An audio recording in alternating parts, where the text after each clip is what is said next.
जय जगन्नाथ सांग मैंने तो मु आज गोटे नुआ जिनस आपण मानू देखेबी। तो मु तो जानी मे बी आपण मैंने बोधे जानी ये जिनस किंतु मु जान नथली। आज सकाळु हमर घर काम हेबार थिला तो भाई मते आसिकी घर काम स्टार्ट हबो कहले भाई कहले कि पूजा पई सामान सब दरकार। मु कहली भाई कोन पई तांके कहले कि घरे पूजा करिबार अछि। मु कहली भाई आमे तो पूजा करी सारचु ऑलरेडी आगुरु। तांके कहले नाइ तमरो पूजा अलगा आमर पूजा अलगा आमे भी पूजा करथाऊ। मु कहली भाई कोन पे एमती तांके कहले घर काम भल से हो जाऊ बोली आमे भी पूजा करथाऊ।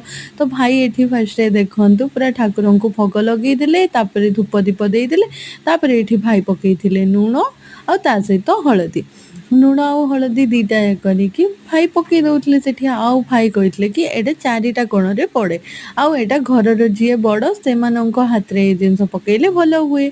तो भाई एठी गटेरे पूजा करदेले आउ भलसे पूरा पूजा करिकी पानी छड़े देले देखंतु भोग। तो पानी छड़ेला परे कहले कि एठी बाबांको हाथ रे पकेइबा पई।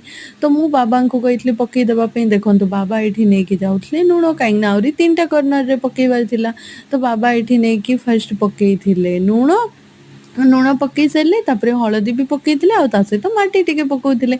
मो सतरे मते तो देखिकी बहुत भल लगी। तो आपण जरूर कमेंट करके बतेबे जे आपण भी मो भलिया हुंडी थिले ना आगुरु जानिथिले जे एमती पूजा हुए कहि कि मु तो जानि नथिली। आज फर्स्ट टाइम मु देखिली आ जानली किंतु जहाँ भी को किंतु पूजा भल लागिला। किंतु जणा नै बाबा माँ को पाई तो गोटे छोट घर करिवार स्वप्न अछि। देखा जाऊ से घर केते दूर हेई पारुची। आम आड़ू तो आम चेष्टा करछु जेमती कि बाबा माँ को पाई गोटे घर करदबू।